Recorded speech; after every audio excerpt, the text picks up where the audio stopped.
Good afternoon. Welcome to the Berkshire Lenders Roundtable. I'm Keith Gerard. I'm the Berkshire Regional Director for the Massachusetts Small Business Development Center Network, and we will be your hosts for today's event, along with our partners and colleagues at the Massachusetts District Office of the SBA.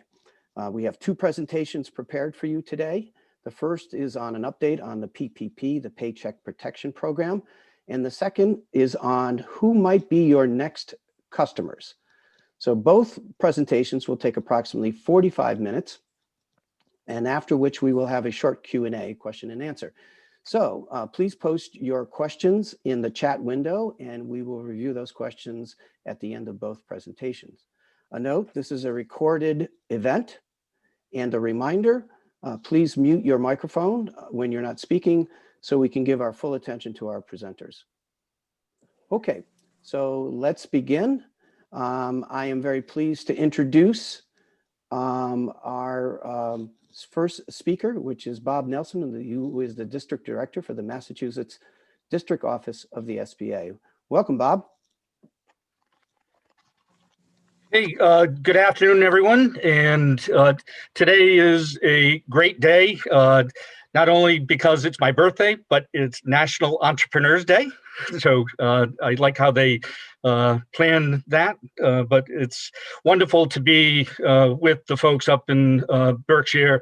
And thank you, Keith and Mark and Jane, for hosting this session today and for organizing it and for getting some lenders together. And I know that we're going to push this out electronically to the lending community up there in the Berkshires. And so we appreciate everything that you're doing to try to make sure that lenders and small businesses know about the programs and services that we have. So in addition to myself, you're going to hear from Eli Spyu, who's our lead lender relations specialist, but we also have Oreste Varela, who's on. Oreste is the branch manager of the SBA in Springfield, covers the 4 Western Mass counties. And so if you don't know Oreste, get to know Oreste, but thank you, Oreste, for being part of this. And I know that we also have Dan Martinello, who's one of our lender relations specialists who joined us from the Boston area. So Dan, glad that you were able to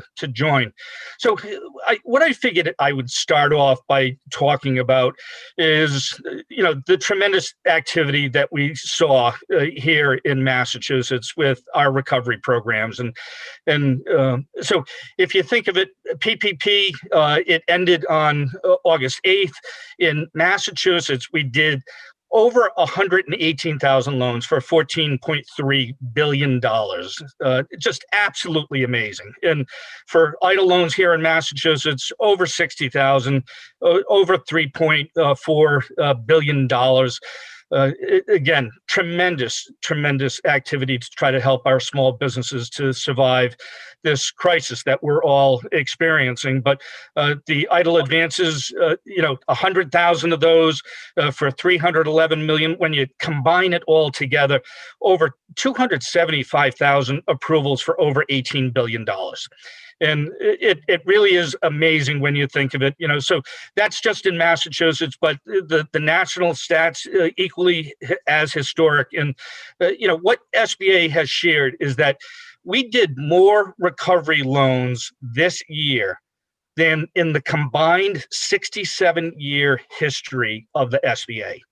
I want you to just think of it. And this is the magnitude of the impact on all of the small businesses here in Massachusetts, but across the country. But the tremendous response that we've been able to deliver and the capital that we've been able to help get into the pockets of small businesses so that they could, meet obligations to get people back on payrolls. But, this is not a program that would have worked if it were SBA solo. And our resource partners, you did an amazing job with helping small businesses to navigate the various applications, the various programs. But I really have to thank the lenders here in the Commonwealth that helped to deliver the PPP program. I know that many of you in those early days under PPP round 1 one.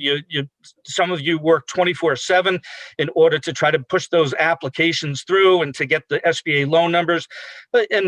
This was only as the result of the tremendous partnerships that we have, but all of the lenders actually accepting the call and the challenge in order to do this. And so I would be remiss if I did not give a very heartfelt thank you to all of our lending partners who are on this call today, but who might be listening to it through a recorded version.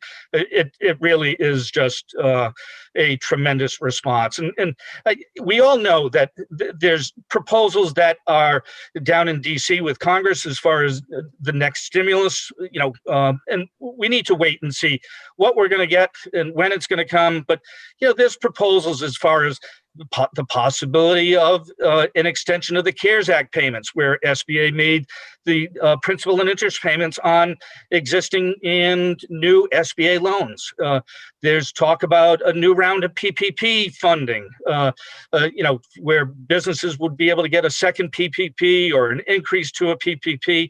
There's discussions about further streamlining of the PPP forgiveness, with some proposals having that streamlined process all the way up to $2 million. And so, again, we need to wait for Congress to negotiate, for everything to get reconciled. But I think, Keith, you and your team would agree with me that there are still many small businesses that are challenged, who need help, who are looking for the next round of stimulus, and so that they can continue on with their recovery. So, as soon as we learn more, that we push it out immediately so that everyone knows right when we do what the new tools are and what the programs are. But one thing I did want to talk about is the SBA's Economic Injury Disaster Loan Program. So that's the program that's called EIDL. Small businesses, including nonprofits, they can apply directly with the SBA through sba.gov/disaster. We started accepting EIDL applications back in March. I think it was March 18th when Massachusetts got its full statewide declaration. But there are probably businesses out there that did not think that this was going to continue on, and maybe they didn't apply in April or May for the EIDL loan. So the deadline to apply is 12/21. And now that we're going through this resurgence, this new spike, businesses that have not previously applied for an EIDL loan, this is a very different program than PPP. SBA is offering loans of up to $150,000. We're not taking real property collateral. There are no personal guarantees on loans under $200,000. And again, this is 30-year fixed rate money, so that small businesses have the capital to meet obligations that they would have been able to meet had the disaster not occurred. So I just really wanted to make sure that you are aware that the deadline is 12/21, and the EIDL program really is a tremendous program to help small businesses to continue on with their recovery. So the next thing I just want to plug real quick before I turn it over to Eli with his presentation is the SBA 504 program. And, the 504, Keith was talking to us early on before the webinar started as far as the activity in Western Mass with the 504 program. And I was looking at our loan activity for fiscal year 20, and absolutely amazing when you think that there were 27 504 projects in Western Mass. This is a huge number. I'm not surprised given where 504 interest rates are, but SBA nationally, we were up on 504 across the country, but also up on 504 here in Massachusetts.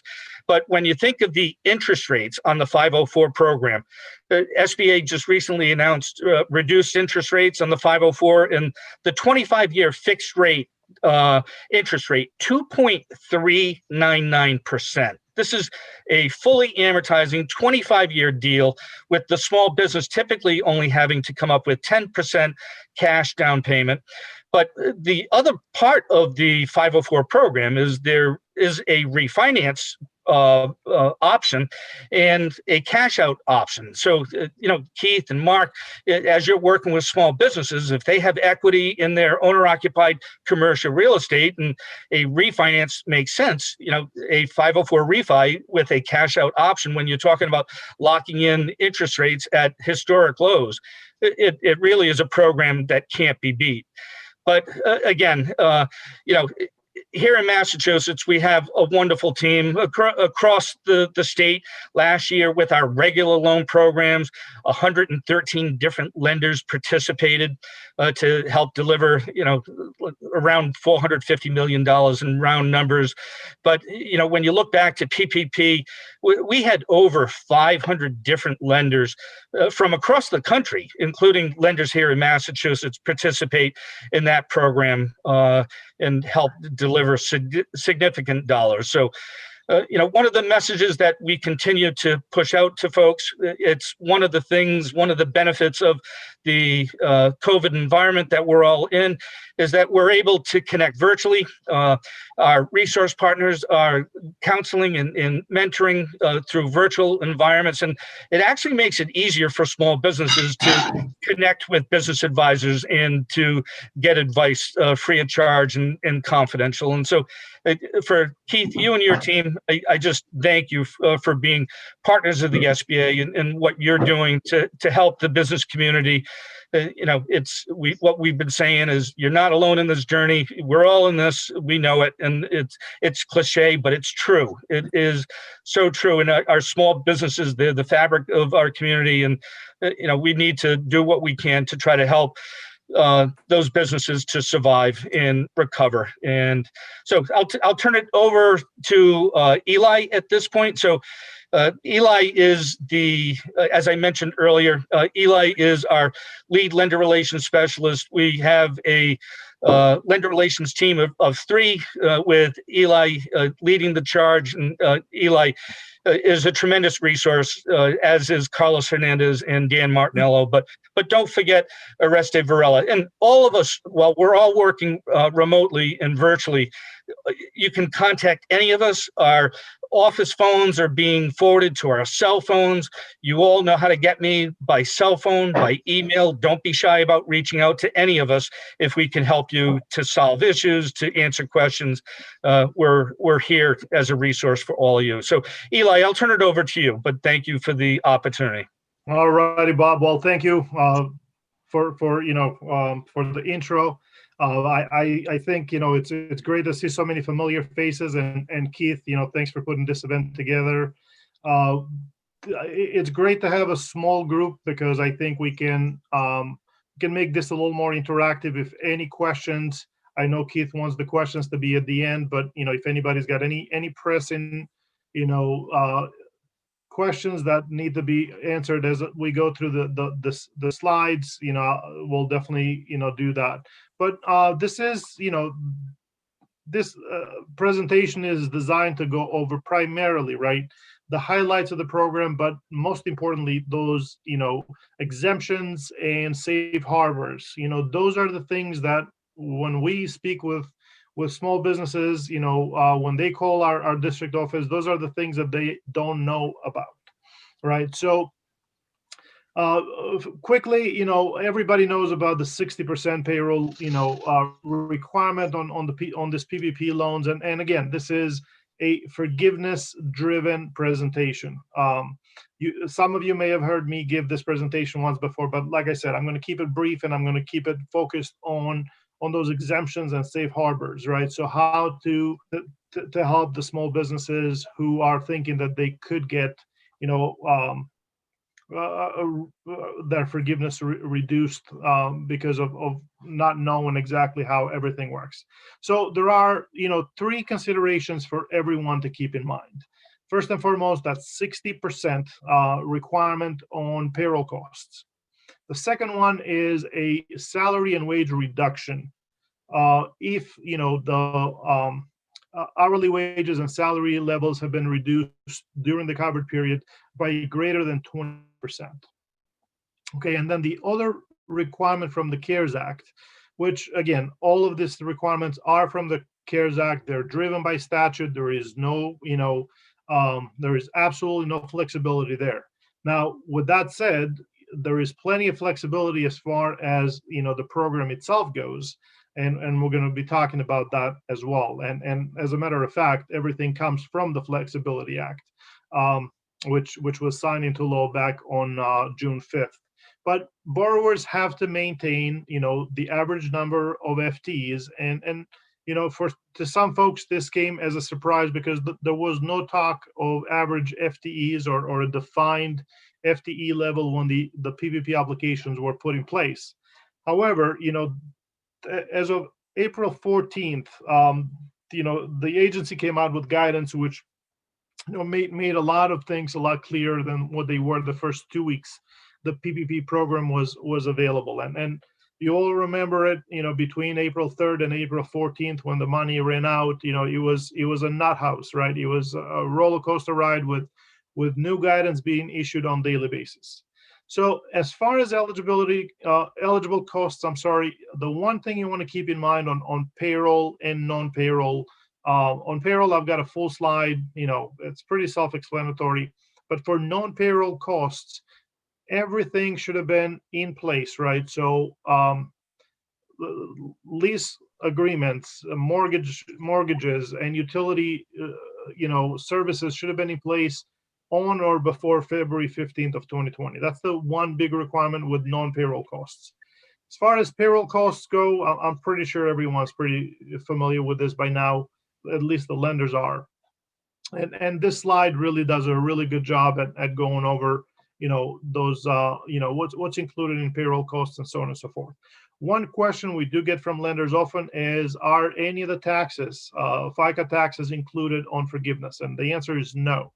The only thing that is, any tax that is allowed for forgiveness or it can be included in forgiveness is the payment of state unemployment insurance tax, right? That gets paid on a quarterly basis. So that's pretty much it. And I'm sure we're all familiar with the caps as far as payroll goes for per employee and so on and so forth, depending on the covered period.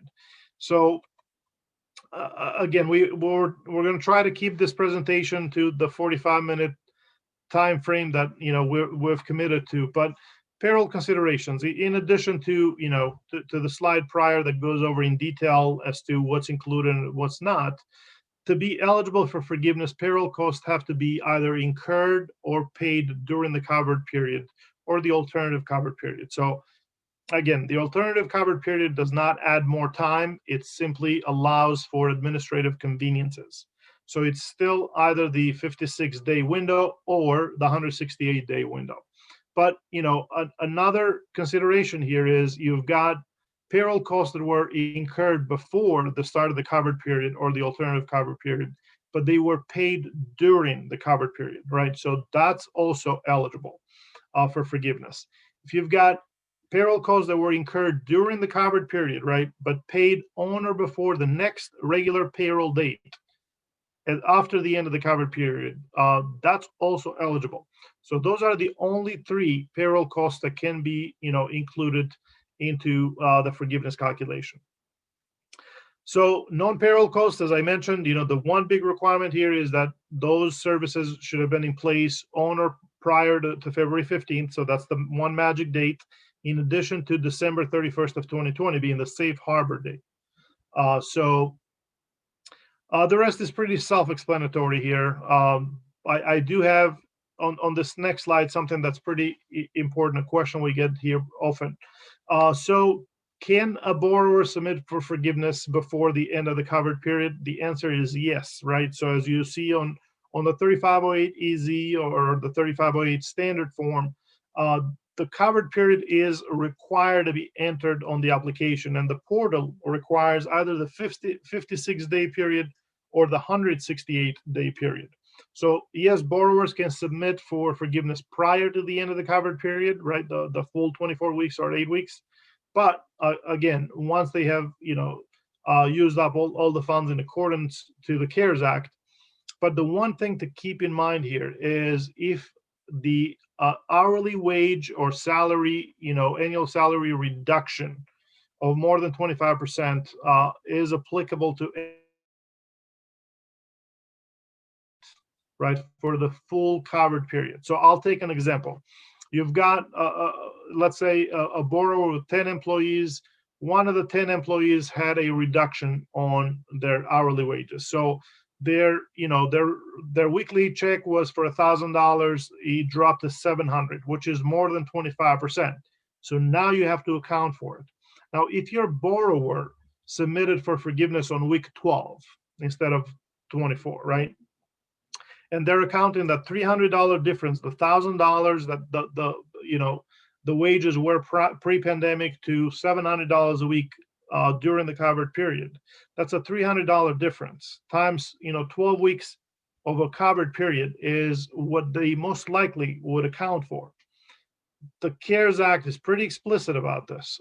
So you have to account, even you submit the forgiveness request and application prior to the end of the covered period, you have to account for those reductions for the full covered period.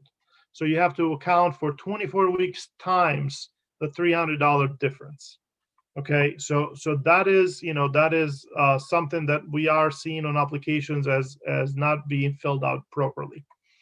Okay, as far as the applications themselves, I'm sure you're all familiar with those. So the standard 3508 is the long version, as we call it. It requires the worksheet A to be submitted in addition to the application, and it does come with a 7-page instruction manual, right? So all on this PowerPoint, all the links are live, and they'll take you to the right application and instruction page. But the easy application, which was made available, shortly after the standard loan application was issued, it's really, and this both have been around since mid-June now, right? June 17th is when they were both issued. But it really simplifies the process a little bit, and we're going to talk about that, that process. But the latest addition to the forgiveness applications is the simple application, Form 3508S, which is applicable to loans, PPP loans under $50,000. So quickly, I'll go over the requirements. And again, I know that the slides are very, thorough and self-explanatory here. But as far as, maintaining employees and salary and hourly wages here. So the requirement is that if the wages, the reduction in wages or salaries is greater than 25% of Q1 of 2020, then your small business owner wants to make sure that they do a calculation on a per employee basis. So that's another trick here that sometimes we're seeing CPAs or bookkeepers do the calculation on an aggregate basis. It has to be done on a per employee basis. Okay. Now, always keep in mind here that you are comparing Q1 to the covered period, right? But if you have the decrease in hourly wages or salary levels restored either by the date of the application or the safe harbor day of December 31st of 2020, then the safe harbor is met. So if you've got that reduction restored, okay, by the date of the application or December 31st of 2020. So we always would tell folks, and lenders, if you have a borrower who is in that position and they have to account for 24 weeks of the reduction here, it's best to wait till December 31st and perhaps have those wages restored. But look at how the cases are, the spike in COVID cases here in the state and potential, shutdowns. That may not be something that we're going to continue to recommend. But another requirement here, again, is the FTE requirement. So looking at the covered period as compared to the reference period, there's some flexibility provided here with a reference period. The one thing to keep in mind with the FTE reduction is that reduction is a proportionate reduction as a percentage reduction in FTEs. So that same example, you've got business with 10 employees. they basically they lost one employee for reasons that are not covered by the exemptions or the safe harbor, that's a 10% reduction. Their forgiveness could potentially and will, right, if no safe harbors or exemptions apply, will be reduced by 10%. So that's, it could be pretty hefty, right?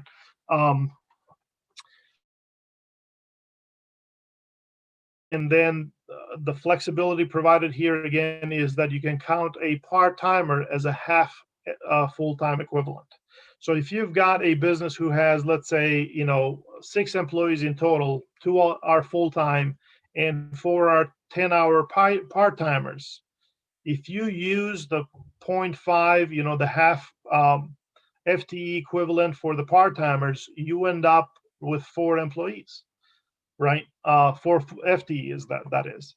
So whereas if you add up the hours and divide it, that you only come up with 3 FTEs, which could result in a reduction if none of those safe harbors apply. So enough of the requirements. As I said, I do want to focus here on the exemptions and the safe harbors. So the exemptions, there's 3 exemptions for the full-time equivalents. So first and foremost, any positions for which the borrower has made a good faith, right, and the good faith written offer is required on the part of the borrower, not on the part of the employee here. Okay. But and the borrower here was unable to rehire similarly qualified employees, right, for any unfilled position on or before that safe harbor date of December 31st of 2020. Then we've got an exemption that does not need to be included. If you've got a position for which the borrower again made a written offer, good faith written offer, that to restore those reduced hours at the same salary and wage levels, right, during the covered period, but the employee rejected the offer, that's another exemption. So the borrower's offer has to be in writing. The rejection could take different forms. It could be a text message, it could be a phone call that's well documented, all that. But keep in mind, the requirement here is that the borrower's offer is in writing. And then you've got normal operations here. You've got employees who were either fired for cause, resigned voluntarily, got retired, or requested a reduction in hours. As long as you have it well documented, again, you have to share this with your small business clients, because these are exemptions that will allow them to have 100% of the PPP loan amount forgiven. The safe harbors, again, these are pretty self-explanatory here. We've got, the first one is basically, an exemption for any borrower, right, who was able to document that they were unable to operate, from February 15th through the end of the covered period at the same level of business activity as what they were doing pre-pandemic, right? And the cause of it was compliance with the requirements established by the CDC, the Secretary of the Health and Human Services, and or the Occupational Safety and Health Administration, right? So if you've got a reduction in FTEs, right, FTE employees based on those requirements, then that is a safe harbor by itself. So that's an FTE reduction safe harbor. The second one requires that both criteria, both conditions be met. So there will be no reduction in FTEs, right, if the borrower can document that they reduced their FTE employee levels from February 15th through April 26th of 2020, and then they restored those FTE employee levels by the safe harbor date. So that is that's another safe harbor that you want folks to be aware of, because again, there's still time when somebody who could have had a reduction, they probably they missed this part of the IFR, and there's been an application with a reduction in place. So who should use and who can use Form 3508EZ? First and foremost, right, any self-employed individual, independent contractors, sole proprietors that had no employees at the time of the PPP loan application, right, and are not including any employees for loan forgiveness. They automatically, no matter what the loan size is, they can use Form 3508EZ. The big advantage here of the 3508EZ, again, is that you are not required to submit worksheet A, right? So that is the added requirement with the standard 3508 form. So there are a couple of other scenarios here that apply to all businesses, no matter what type of a business entity they operate. So first and foremost, you've got a borrower who didn't reduce, any of the salary or hourly wages by more than 25%, right, during the covered period, and they did not reduce the number of during Q1 through the end of the covered period. Also, right, another subset here, other businesses, no matter what type of business entity they operate, if they didn't reduce salary and hourly wages by more than 25%, right, during the covered period, and were unable to operate at the same levels of business activity as pre-pandemic due to compliance with, as we mentioned, the health and the CDC, the Health and Human Services, and OSHA restrictions, right, from March 1st through the safe harbor date of December 31st of 2021. So that is who can use Form 3508EZ, but you would ask, well, wait a second, why would anyone who has a loan for less than $50,000 want to use a 3508EZ? They don't have to. It's pretty basic here, right? So no matter what type of business entity, a small business operate as, they can use Form 3508S if their PPP loan was for $50,000 or less. So obviously, you have all seen, the simple 3508 form, and it definitely requires less information. The certifications, however, are the same. So second page of all three applications, if you look at the language, the certification is identical. It's the same amount of certifications each small business will have to provide, right? But the big benefit here is that those borrowers that use Form 3508S and whose loans are for 50,000 or less, they are exempt from any reductions, right, in loan forgiveness based on reductions in FTEs or hourly wages and salary levels. So that's the big benefit here. So you don't even have to go through the calculation steps for either one of those two requirements. The only thing you have to keep in mind here is you want to document payroll costs. You want to make sure that payroll costs are represent at least 60% of the forgiveness amount, the PPP loan amount, and you've got documentation for non-payroll costs if that borrower is using any such documentation for forgiveness. Okay. So I know with the portal at the SBA being open since August 10th, we're getting closer to the 90-day mark here. But you all know that for the most part, loans that have been in process for over 60 days, that's been the magic, the magic time when the SBA remits those payments to the banks. But we're getting close to the 90-day mark. So we have seen a couple of lenders asking us that this week some loans will turn 90 days with the SBA. So we don't know if those payments will be made within 90 days, but that's the brand promise of the SBA. And we are patiently waiting to see if that's going to be the case. But let us know, let myself, Carlos, Dan, or Bob know if you've got a situation where, you've got a submission in pending status, pending validation status at the portal, and it's been more than 90 days. Okay. So theoretically, there's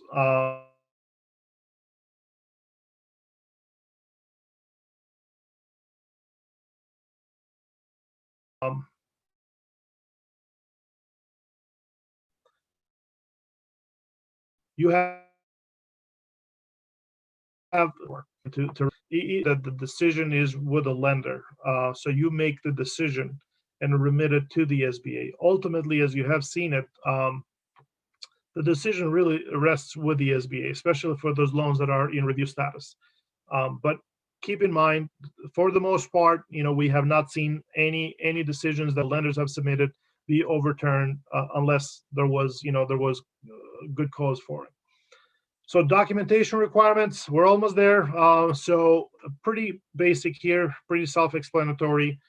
Proof of payment for payroll, proof of that the obligation was in place on February 15th or prior for non-payroll, and proof of payment, right, during the covered period or alternative covered period. Schedule A, as I mentioned, not worksheet A, I'm sorry, I may have misspoke earlier. So Schedule A is the only added requirement for 3508 standard application forgiveness application form. And for 3508 EZ, there is a requirement under the documentation that borrowers have to certify about their FTE information. So if you've got a borrower who is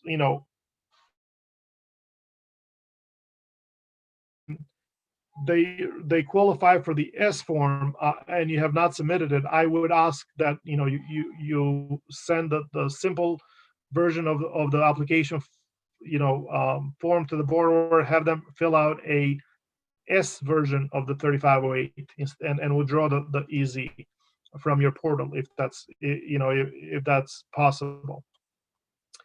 Again, the documentation, for both payroll and non-payroll, pretty self-explanatory. Keep in mind, this is information you must have. If you don't have this with the loan forgiveness application, obviously you got to work with your borrower to make sure that they submit to you a complete application in order for forgiveness to be, or forgiveness decision to be made at the bank level. So this is pretty much for small businesses. Slide you can share with folks. Those are the steps in that order specifically that they have to calculate if any of those reductions are applicable to them. And you all know that the original loan amount, PPP loan amount, is the upper cap on forgiveness. So forgiveness, no matter how much folks have spent on payroll cost and non-payroll cost, for total expenses, forgiveness can never exceed the PPP loan amount here. So your responsibilities, again, I like sharing this, this slide with lenders because it's pretty important, right? At the end of the day, you are expected to perform a good faith review in a reasonable time of all the calculations and supporting documentation. So I think that term by itself is pretty loose, right? So we always get questions from lenders on the field saying, well, what does that mean? The SBA's position here is you are going to apply, because the language is the same as during the origination as it is during forgiveness. So if you perform the same level of review that you did at origination as you're doing now at loan forgiveness process, then you should be fine. It's the same good faith review. It's consistent and done on a reasonable time. That's pretty much all you're asked to do, right? That's what you're tasked with. But providing that accurate calculation of the loan forgiveness amount is ultimately the responsibility of the borrower, right? And because of all the certifications in each one of these applications, you may rely on those borrower representations. Okay. We did talk about, not rendering a decision without submitting all the required or having all the required documentation on hand. And you are responsible for notifying the borrower of the forgiveness amount paid by the SBA. And at that point, if there is, and we have seen it, and like you have, where an idle advance was granted or if there was a partial forgiveness, then the remaining balance on the PPP loan has to be dealt with as if you were just a regular 7A loan, right? Obviously, PPP loans are non-recourse loans, but they do carry, to be term of that, of that loan. So we've got a 2-year maturity, and 7 months have gone by. That borrower who perhaps received a $10,000 idle advance only has the remaining term on the 2-year maturity to pay back, the balance owed to the bank. So with that said, we're going to skip the questions, and I'm going to turn this back to Keith. I think we went a little over the time allowed, but I think we're still within the hour. that we had planned. Okay, great. Thanks, Eli. That's a lot of information. So if people do have questions, please post them in the chat window and we will get to them after the second presentation. Okay, so let's go to part two.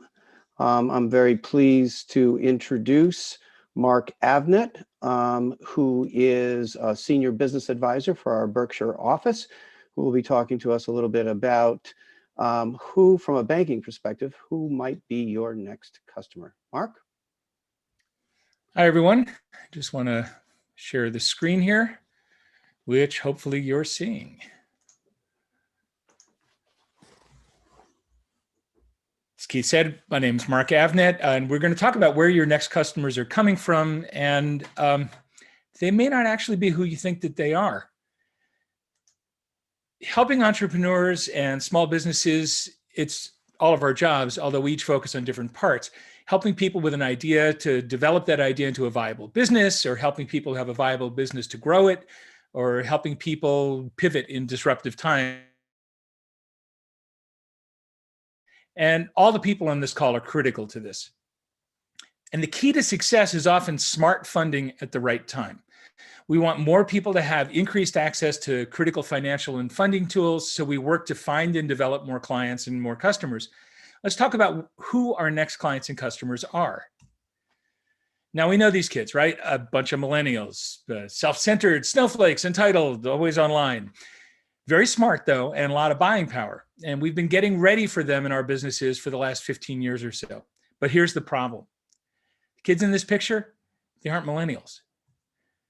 These are some millennials. AOC, Congresswoman, Zook, founder of Facebook, is 36 years old. Emma Watson, Hermione Granger, no more. She's 30 years old.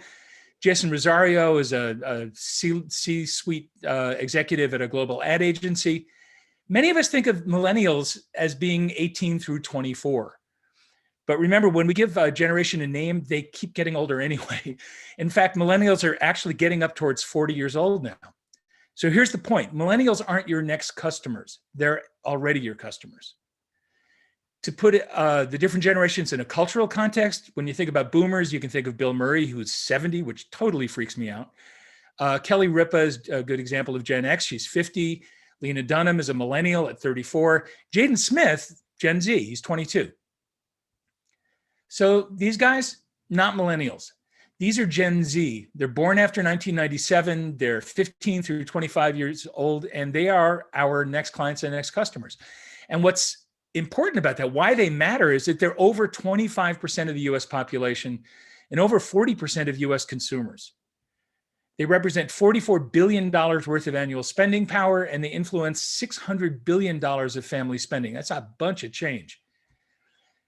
That means we need to look deeper into how we need to cultivate our next customers. And I really do mean the word cultivate. This isn't about an ad campaign or a new app or a new slogan or a new logo.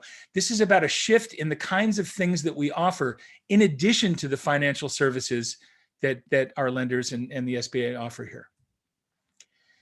Generations are defined by mindset, much more so than how old they are, because as I said, they continue to get older after we name them. Boomers are stereotypically described as entitled, Gen X as cynical, millennials as self-absorbed. And it's fair to say, I think on the whole, the Gen Z is a pragmatic generation. And here's why. They see the world differently because the world they were born into is different from other generations. It's true for every generation. But for them, it's always been a post 9/11 world. They've grown up through a great recession with unemployment and frugal spending, school shootings, COVID, massive unemployment. It's for them an age of tolerance. They've had a Black president most of their lives. The majority of Americans, according to a recent study, support marriage equality. Half the generation is people of color.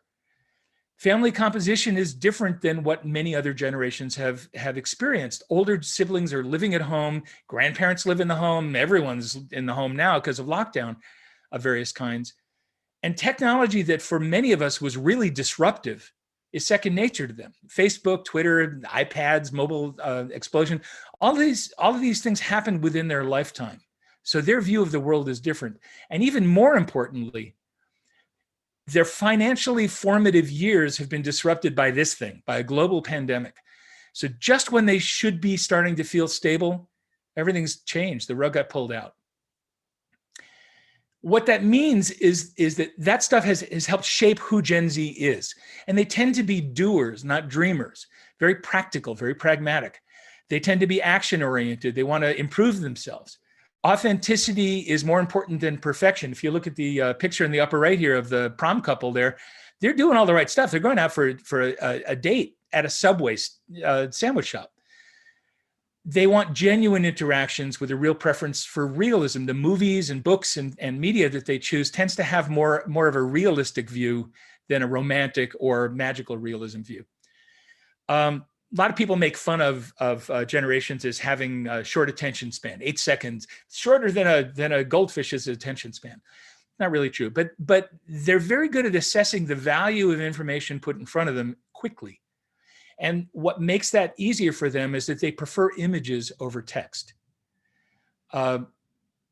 Images can say quite a bit. Video can say quite a bit. Text is a different kind of transmission of information. They tend to be very private. They like one-on-one and anonymous communication. And in fact, according to a recent study by the Institute of Business Management, less than 30% of Gen Z will share personal. Think about the online forms we are asking people to fill out. And you got 70% of them who don't want to do it. We need to think about how we deal with that.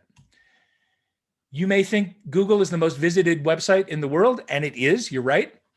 The next most visited site in the world is YouTube. It's also the second largest search engine in the world. And in fact, YouTube has become the video version of Wikipedia, and Gen Z looks there first, before they go to Google, and definitely before they go to Wikipedia. Over 80% of Gen Z worldwide and 96% in the US are YouTube users. And that contributes to the 1 billion hours of video that's viewed every day off YouTube, which is an amazing number. This is a generation of viewers, not readers. According to the Millennial Branding Report and Deep Focus's Cassandra Report, Gen Z blur the line between passion and profession. Over 3/4 of the Gen Z folk interviewed want to make their hobbies into jobs. Over 70% of high school students want to start a business. Unfortunately, only 58% of them want to learn how, but we're working on that. But in other words, they speak startup. It's an overwhelming percentage of the people who were interviewed for this study have a goal of entrepreneurship over working at a Fortune 1000 company, over working at a normal, really good job in a high-paying role. Some of that you can blame on youth. Then again, they see it happening around them. Their peers are starting up businesses, and some of them are doing very well. If you look in the upper left-hand corner, we got a 17-year-old who sold an iPhone app for $30 million, and something he did in high school. Nobody would have paid me for anything I did in high school, except maybe to go away. But they're seeing these examples, and it's inspiring to them. But here's a challenge and also an opportunity. At the same time that they want to start up businesses, their attitudes about money are keeping them from taking advantage of available financial resources that they could tap into to reach their goals. According to Forbes, 57% of Gen Z would rather save money than spend it immediately. This is a generation of savers. As an example, most of them actually rent their textbooks instead of buying them. I've got boxes upstairs in my attic of my old textbooks, not these kids. And money for them isn't just about banks. PayPal has always been a payment option. Venmo has been an option for over a decade. Even that upstart Bitcoin has been real for half their lives. Banking looks different to them. And when you look at the numbers, with a typical debt to income ratio that's just half of other generations, they're using debt very differently. It's not so much for debt consolidation, partly because they have less overall debt, but they're using it for major purchases, buying a car, for healthcare, for things like that. It's not just generally building up debt. One of the things driving that is a true fear of debt. They don't want to be like their parents or older siblings who they see drowning in debt. They don't yet see a difference between smart debt that funds their future and bad debt that just piles up. So they put off buying things or investing in things now that they might want today. Financial literacy is barely ever taught in schools anymore. It's one of the first things that got yanked. So 85% of them rely on their parents, their family, and scarily enough, YouTube for guidance, which is frightening, but it may also be an opportunity for us. All right, so that's a quick run through of some of the important information about our Gen Z Next customers. All of us on this call have the same general goal: engage with these people, guide them to use our services at the right time and in the right ways. We did different ideas about how best to do that, but we can kickstart our thinking by asking some questions based on what we know. And when we at the MSBDC work with our clients and their audiences, we have our clients ask these same kinds of questions to get to real insights, not just facts. Let's see some of the questions that apply here. Since we know they're action-oriented, we could ask, how can we help them define and achieve their goals? How can we model or demonstrate different paths to success? We know that they prioritize authenticity. So how can we show our authentic selves and not look like we're just selling something? Maybe they got an 8-second filter. We always need to be thinking, how can we connect quickly and visually with this generation who view and don't read? They like to be private. So how can we engage without forcing them to give away too much personal information too soon? We know that they're entrepreneurial but business literate and learn best practices without lecturing to them or at them, which is often how they perceive expert advice. They value real trusting relationships. So how can we become trusted advisors and more than just sources of funding? How can we help them, a generation of people who convert nouns to verbs? They verb nouns. Anyway, adulting is a thing. They're scared of debt. So how can we help them get comfortable with smart debt that helps them achieve their goals? And they got a real desire to learn and improve themselves. So how can we create or support opportunities for learning so that they learn how to get from an idea to a business? If we answer these questions correctly, we're going to be supporting a generation full of people who are going to appreciate what we do and benefit from expert guidance. Remember, this is a generation that's just coming into their own, and they're very pragmatic. They know it's important to do things correctly now. They want a stable future. But this is really important. What we do, as I said before, can't be an ad or a marketing campaign. It's not a slogan. This is about cultivating a trusted relationship. You got to really want to help them in a way that's in sync with their needs. You got to walk the talk, and we got to be authentic when we do it. I want to close with 3 takeaways that encompass the things we've been talking about here. Gen Z is our next customer and client base, and they're different from who we've been preparing for. We need to consider and adapt to their view of the world. They're not going to take on ours. And there's a real opportunity to become trusted advisors and help them with their adulting skills. And that's going to lead to the engagements that we actually want. Working together, MSBDC, lenders, SBA, we do this really well. And I got to say, we really value the trust you put in our ability to connect and work with a larger team, everybody on the call, to help our clients with this. In addition to thanking you, as always, we want to thank our key strategic partners. We're powered by the SBA. We're a proud member of America's SBDC, supported by the Massachusetts Office of Business Development, hosted by UMass Amherst Eisenberg School of Management. On behalf of all of us, I want to thank you for your time and attention today. But let's take this back to Keith, and he can handle any questions that might have come up. Keith? All right. Thank you, Mark. Okay, so let's just check the chat room. Jane, do you have anything for us? I actually do not have any questions, so maybe we should open it up to everyone if they have a burning question that they would like to ask Mark or Eli or Bob or Reste. Well, I'd like to just begin, first of all, by thanking everyone for coming and also for being a part of this. And I'm going to try and stall for a little bit of time here while people might be forming the question or set of questions that they might have. But I guess a lot of it has to do with, at least for me, is like, this is pretty interesting stuff from both from the PPP and the Paycheck Protection Program and the things and opportunities it creates for people there, but also in terms of the Gen Z and the things that are happening there, and maybe it might be good fertile ground for future discussions and or considerations. So I think I paused long enough for people to form any questions. I've actually got a question, not about me, but and I'm not sure if this goes to the SBA or to our lender partners online here. But as we're advising our clients who are beginning to get ready to seek forgiveness, what are 3 top things that we could advise them to do to make it easier for their lenders? How do we make it easy for everybody down the line, other than make sure you did everything on all 17 of those slides? Well, it really, Bob, if I could just jump in here real quick. So I think most, just based on my experience, the borrowers that are, financial savvy, right? Those who have, read the IFRs, those who know the regulation, and those who have seeked guidance to begin with from origination are the easier ones to deal with now at forgiveness. Okay, those that are not as familiar with the guidance are the ones that need some hand holding.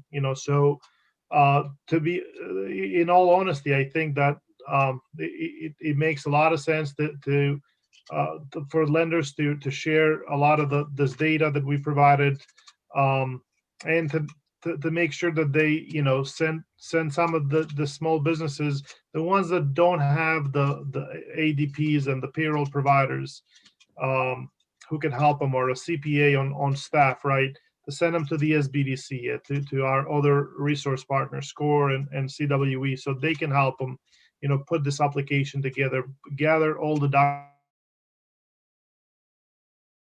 to be able to show that they have used the funds in accordance with the program requirements. So I think information, at the end of the day, information is what's going to make this process a lot easier. Thank you. You're muted, Bob.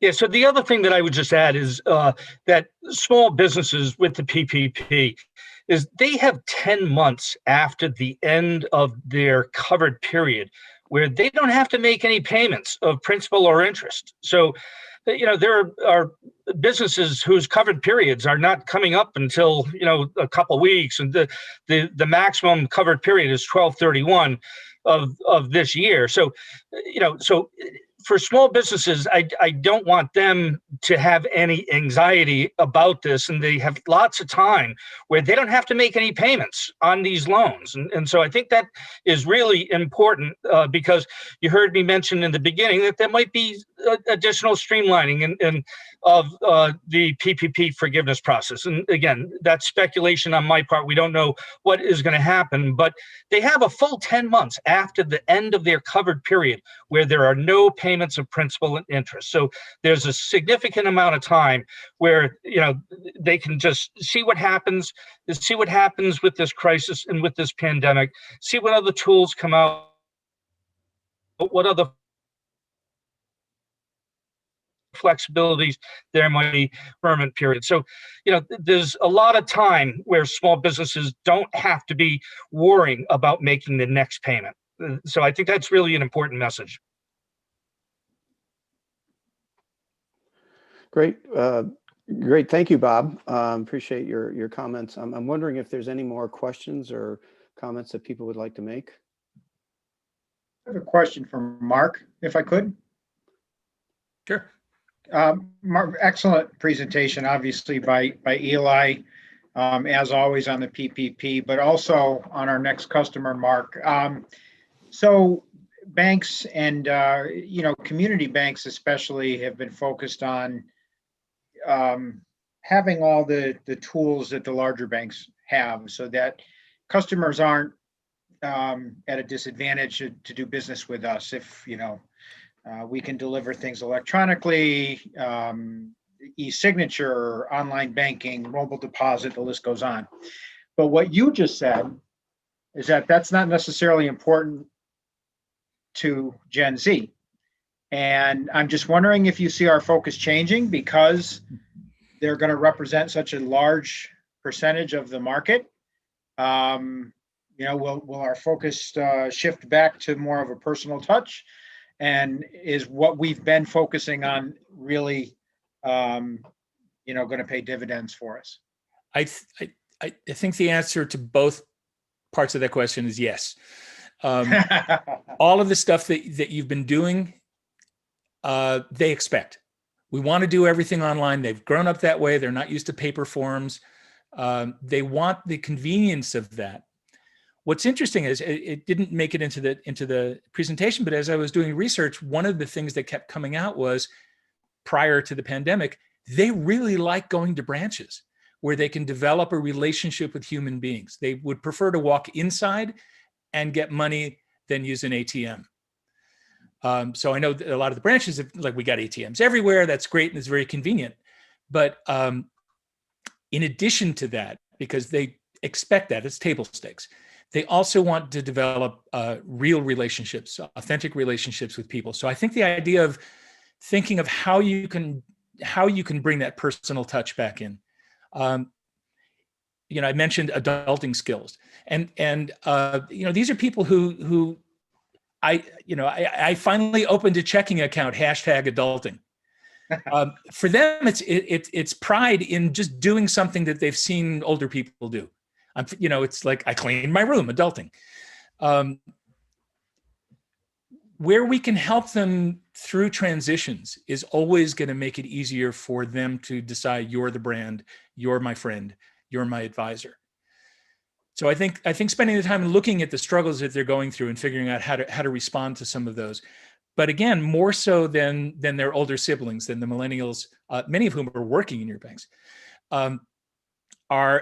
they want that personal relationship. And I think we'll need to start sneaking that back in real ways, not just talk to us. We're a people company. You can't just say that. You actually have to do it.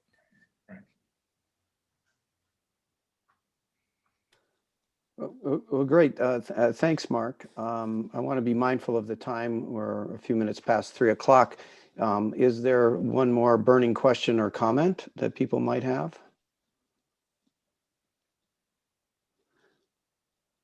Well, I guess I'd like to wrap up. First of all, I want to thank Bob and Eli, our SBA partners and sponsors, for being a part of this. We very much appreciate the opportunity to work with you on this. So thank you very much. And thank you very much for your very thoughtful and very comprehensive description of the PPP program and what the lenders need to. I also want to thank our lenders and our lenders partners that are out in the community who make referrals to us and who we work closely with. And hopefully we do our very best to try and provide them the information they need to make the decisions based on for loan applications and so forth. I'd also like to thank Mark and Jane for being a part of this presentation. And hopefully we will continue to earn your respect and trust as a partner as we work with the small businesses in Berkshire County. So again, thank everybody very much. And it's been a real pleasure to be a part of all this. Thank you.